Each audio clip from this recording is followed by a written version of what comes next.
السلام علیکم خواتین و حضرات، ایک جنگل میں ایک درخت کے اوپر ایک طوطا اور طوطی بیٹھے ہوئے تھے۔ وہ جگہ بالکل ویران تھی، ہر طرف سنسان، خاموشی اور ویرانی چھائی ہوئی تھی۔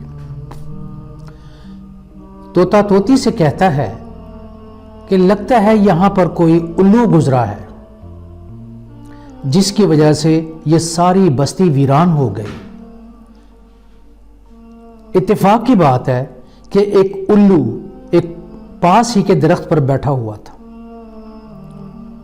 الو نے جب یہ بات سنی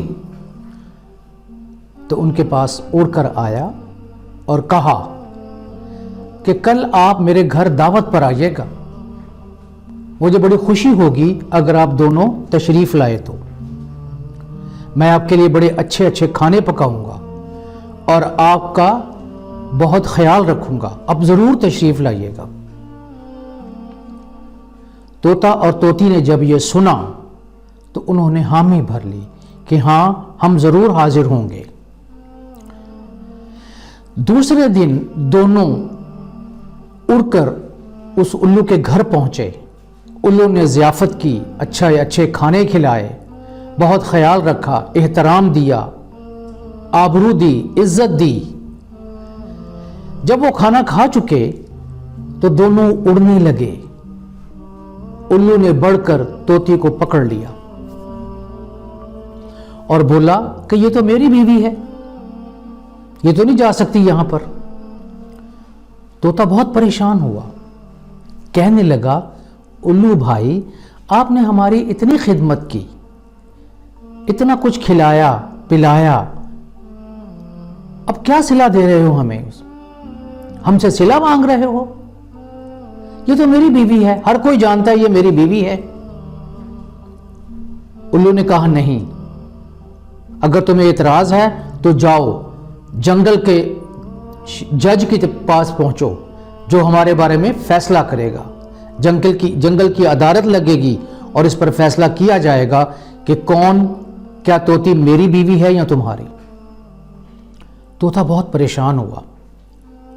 اگلے دن وہ عدالت پہنچا اور اپنا مقدمہ دائر کر دیا۔ کچھ دن ہوئے، گواہیاں پیش ہوئیں، بحث ہوئی، جانوروں نے خوب جی بھر کے بحث کی۔ آخر کار جج نے فیصلہ دیا کہ جی طوطی الو کی ہی بیوی ہے، طوطے کی بیوی نہیں ہے۔ طوطا بڑا حیران ہوا اور اڑ کر جانے لگا، انتہائی افسردہ، مایوس اور پریشان۔ الو نے آواز دی، ادھر آؤ،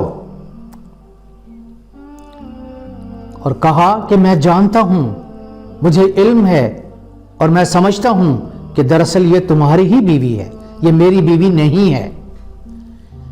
لیکن ایک بات یاد رکھنا کہ بستیاں الوؤں کے آنے سے نہیں اجڑتی، بستیاں اجڑتی ہیں نا انصافی کی وجہ سے۔ جب لوگوں کو انصاف نہیں ملتا، جب لوگوں کو اپنا حق نہیں ملتا، جب لوگوں کا حق مارا جاتا ہے، جب طاقتور لوگوں کو ان کا حق نہیں دیتے تو بستیاں اس وقت اجڑتی ہیں۔ خواتین و حضرات، میرا آج کا موضوع بھی جسٹس ہی ہے، انصاف کو دینا، in other words dispensation of justice، اور خاص کر اس کا خاص خیال رکھنا کہ اگر انصاف نہ ملے تو رد عمل کیا ہوتا ہے۔ لوگ مایوس ہوتے ہیں، دل میں بغاوت پھیلتی ہے، نفرت ابھرتی ہے اور معاشرتی رویے بدل جاتے ہیں، تضاد پیدا ہو جاتا ہے، طاقتور ہر چیز لے جاتے ہیں، جائز ناجائز، حق یا ناحق، اور جو کمزور ہوتے ہیں وہ حق پر ہونے کے باوجود اپنا حق وصول نہیں کر پاتے۔ تو خواتین و حضرات، معاشروں میں انقلاب آتا ہے اور بعض اوقات یہ انقلاب خونی ہوتا ہے جس سے بہت سے لوگ مارے جاتے ہیں، لیکن اس کے باوجود پھر بھی لوگ مایوس ہی رہتے ہیں، پریشان ہی رہتے ہیں، تکلیف میں ہی رہتے ہیں، اور معاشرے کا نظام اتھل پتھل ہو جاتا ہے۔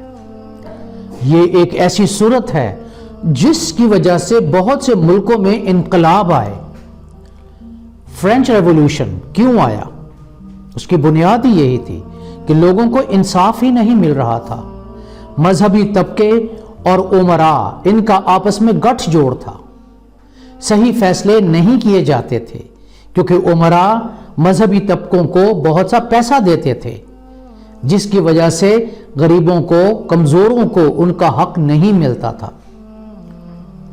خواتین و حضرات، ہمیں اس صورتحال سے بچنا چاہیے۔ ہمارے جو کرتا دھرتا ہیں، ہمارے جو ججز ہیں، جو فیصلہ دیتے ہیں، انہیں اس بات کا خیال کرنا چاہیے کہ غریبوں کو بھی ان کا حق ملے، ناانصافی نہیں ہونی چاہیے۔ اگر ایسا نہیں کیا گیا تو ہمیں بھی کسی خونی انقلاب کا انتظار کرنا پڑے گا۔ شکریہ خواتین و حضرات۔